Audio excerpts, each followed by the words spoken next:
Film dimulai setelah invasi Jepang berakhir. Wilayah Joseon Selatan dan Utara porak-poranda. Sementara itu, rakyat Jurchen mulai berkumpul dengan bendera Pak Jokowi yang agresif dan kuat. Dan bila kumpulan itu sudah lebih dari 10.000 rakyat, maka mereka menjadi tidak terkalahkan.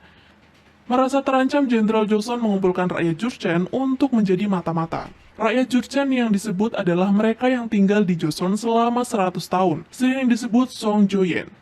Kenapa bisa begitu? Karena Songjoyen tidak pernah dianggap rakyat oleh Joseon maupun Jurchen, tapi sudah mendapatkan beberapa belas kasih dari Joseon.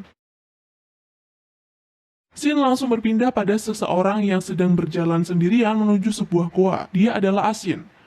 Mendengar rumor bila ada ginseng liar di wilayah Joseon yang bisa menghidupkan orang mati, karena penggunaan ginseng itu sangat banyak risikonya, dia pergi untuk mencari tahu lebih detail. Lalu terlihat seekor rusa. Dia melihat tanaman liar cantik berwarna putih dan karena lapar rusa itu pun memakannya. Namun tidak beberapa lama rusa kejang-kejang dan mati.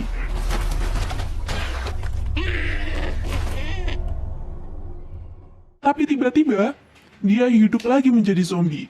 Rusa tersebut berjalan tidak tentu arah. Karena dia melihat ada seekor harimau berada di depannya, rusa yang sewajarnya kabur karena takut diterkam ini malah mengejar si harimau.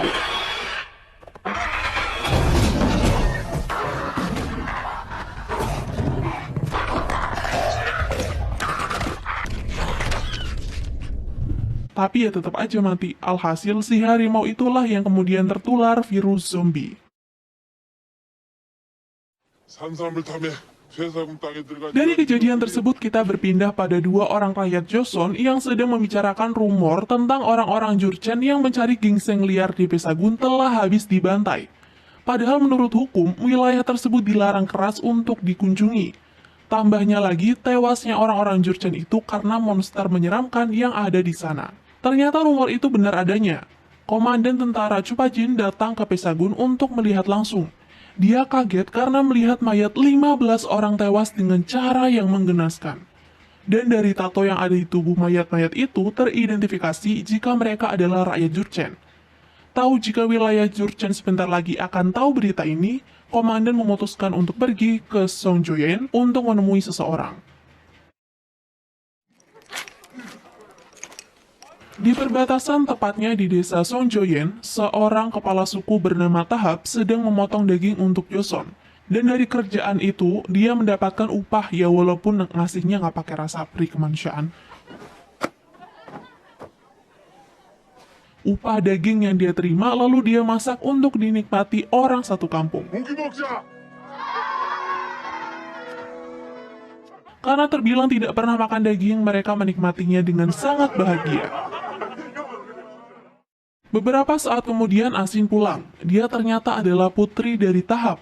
Tahap yang tahu jika putrinya baru saja pulang dari Pesagun langsung menegur. Hal itu dia lakukan karena jika putrinya tertangkap oleh prajurit Joseon, dia bisa-bisa akan diberi hukuman yang sangat berat. Ternyata alasan Asin pergi karena ingin mencari obat untuk ibunya yang sedang sakit parah. Asin yang tidak ingin ibunya itu terus sakit-sakitan tetap kekeh untuk mencari ginseng liar walau beberapa kali dibantah oleh ayahnya. Tak lama, komandan dan prajurit Joseon datang. Kemudian, komandan langsung berbicara dengan Tahap dan meminta untuk menyebarkan rumor jika terbunuhnya 15 orang Jurchen karena dibantai oleh harimau dan bukan orang Joseon. Dengan imbalan mungkin akan diberi jabatan di pemerintahan, Tahap pun menyanggupi tugas tersebut. 알겠습니다. Di camp Chupajin, mayat-mayat itu disimpan di markas tapi fakta lain terkuak. Luka gigitan yang mayat itu terima memang berasal dari hewan buas, tapi ternyata luka itu didapatkan setelah kematiannya. Jadi dipastikan jika kematian orang-orang Jurchen itu karena ulah manusia. Nah, sebab itulah dia menemui Tahap dan menyuruhnya menyebarkan rumor jika yang membunuh adalah harimau. Karena sebenarnya dia sudah tahu jika yang sudah membunuh rakyat Jurchen adalah rakyat Joseon sendiri. Karena hal itu, Chirok pergi menemui Chobong, seorang bangsawan di kerajaan Joseon, memperingatkannya untuk jangan mendekati orang Jurchen lagi karena takut Joseon akan dilanda perang seperti invasi Jepang dulu. Kenapa Cirok bisa berkata begitu? Karena dia telah menemukan bukti sebuah hiasan topi cobom yang berada di genggaman salah satu mayat Jurchen. Ih, si anjing.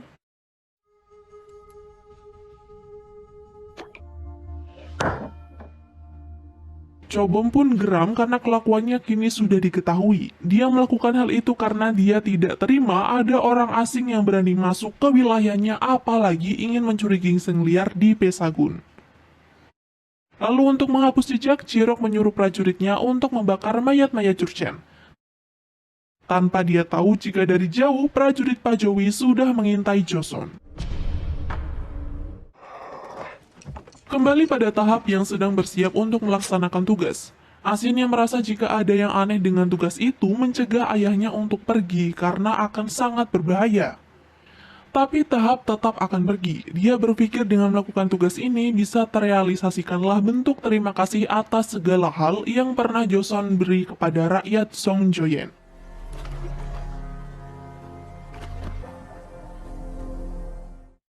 Esoknya, Asin yang khawatir karena ibunya butuh pertolongan tabib, akhirnya pergi mencari tanaman ke Pesagun. 아수라마 어디서 뭐? Tiba di Jurchen, Tahap menyamar menjadi seorang pendongeng. Dia menceritakan tentang harimau yang berusia lebih dari 1000 tahun. Dia juga berkata jika ada orang Jurchen yang mati dimakan oleh harimau tersebut. 더러 다스라. Di waktu yang sama, para prajurit Joseon dan rakyat berbondong-bondong pergi ke Pesagun untuk menangkap harimau. Sampai tidak lama kemudian harimau yang ganas itu muncul. Bukannya takut dengan bunyi-bunyian para rakyat, harimau itu malah muncul lalu menyerang mereka.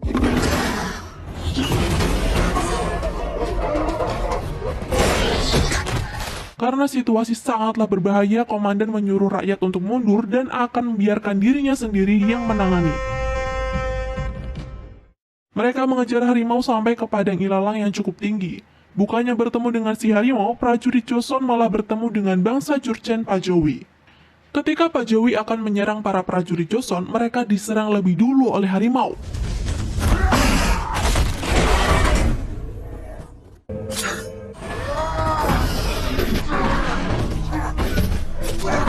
Cirok dengan cepat langsung melemparkan tombaknya hingga harimau itu pun mati. Orang Jurchen yang hampir mati tadi langsung membelah perut harimau, tapi dia tidak menemukan mayat Jurchen yang katanya dimakan.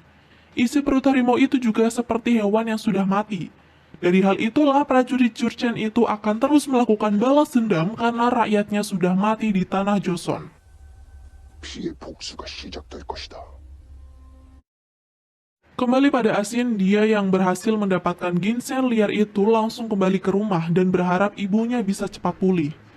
Di tengah jalan dia terkejut karena melihat orang Jurchen mati terpanah.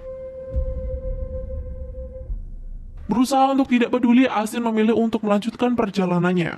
Belum sampai rumah, Asin sudah melihat desanya sudah habis dibantai oleh Jurchen Pajowi bersama dengan pimpinan mereka langsung. Asin yang baru tiba langsung syok melihat keluarganya itu mati dengan sangat sadis. Bahkan beberapa pun ada yang digantung.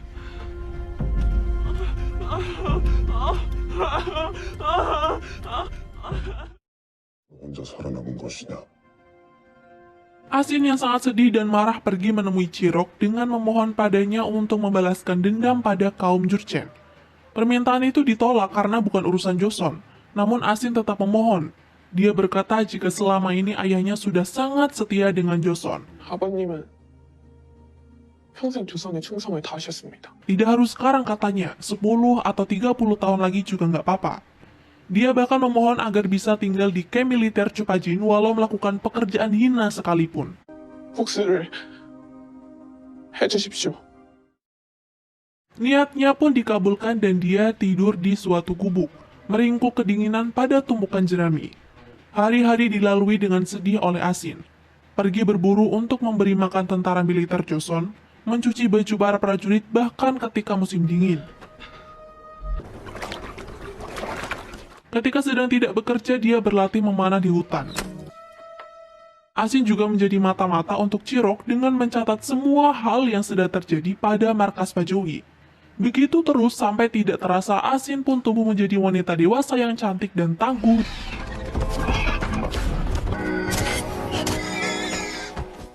Dan ketika dewasa, malamnya dilecehkan oleh salah seorang di sana. Keesokan harinya datang dua prajurit membawa pesan jika perdamaian dengan Jepang telah terputus dan perang pasti akan terjadi. Chiro kemudian mendatangi Asin untuk mengintai markas Pajowi dan tidak berlama-lama lagi Asin pun langsung berangkat. Di markas besar Pajowi, Asin berhasil masuk ke salah satu tenda. Dengan sangat hati-hati, Asin memperhatikan prajurit Pajowi memberi makan tahanannya dengan sangat membagongkan.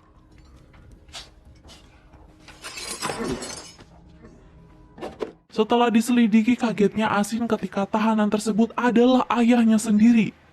Kakinya sudah dipotong, tangan dan lehernya pun dipasung. Dan pada pasung itu tertulis pengkhianat suku sendiri.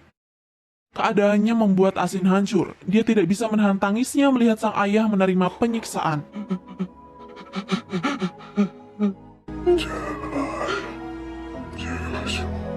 Tahap yang sudah tidak tahan lagi dengan penderitaannya meminta Asin untuk membunuh dirinya saja. Sambil memeluk Tahap, Asin dengan sangat berat menusuk ayahnya hingga berakhirlah penderitaan itu.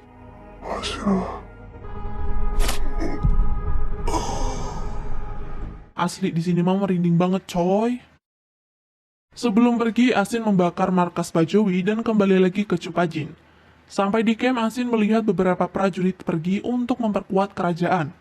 Melihat anak panah yang dibawa persis seperti yang dulu dia lihat pada mayat rakyat Jurchen, Asin pun mulai curiga.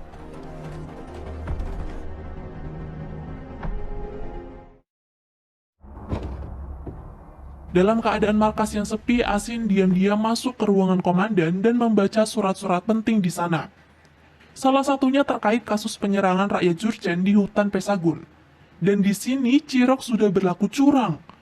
Takut jika wilayahnya diserang oleh Pajowi, Chirok menuduh Tahap dan sukunya yang sudah melakukan pembantaian tersebut. 너희 형제들은 호환으로 죽임을 당한 것이 아니라 누군가의 습격을 받은 것이다. 너희 형제들이 죽임을 당한 곳에 이것이 있었다.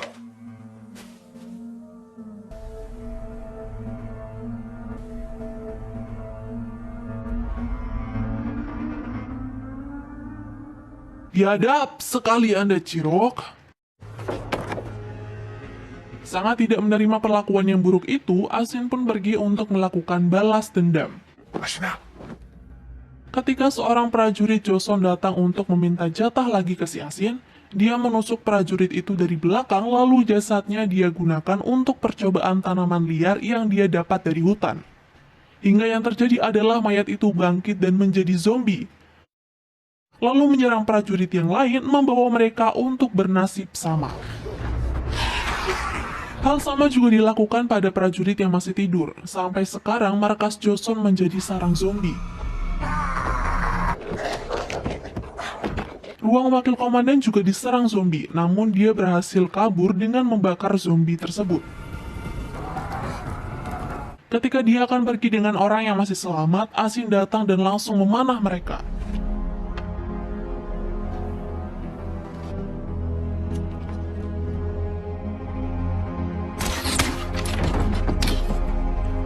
Dengan hati yang sudah dingin dan rasa marah yang tidak bisa diungkapkan dengan mulut lagi, Asin menyisakan satu orang untuk memancing zombie datang dan ketika mereka berkumpul, Asin langsung membakarnya.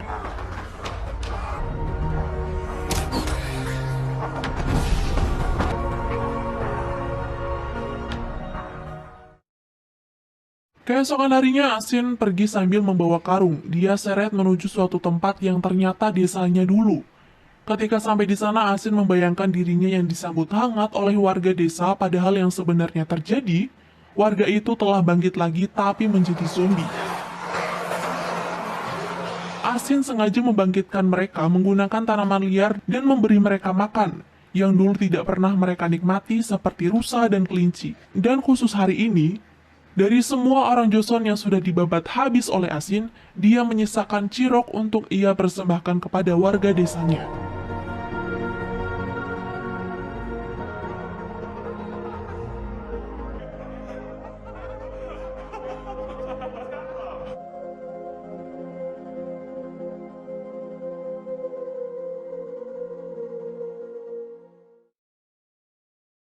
Beberapa waktu kemudian Asin pergi untuk menemui tabib raja. Dia memberikan tanaman liar yang dia pakai dan menjelaskan cara kerjanya, yaitu untuk membangkitkan orang mati, tanpa tabib itu tahu jika ini merupakan rencana Asin untuk menghancurkan Jurchen dan dendamnya pun selesai.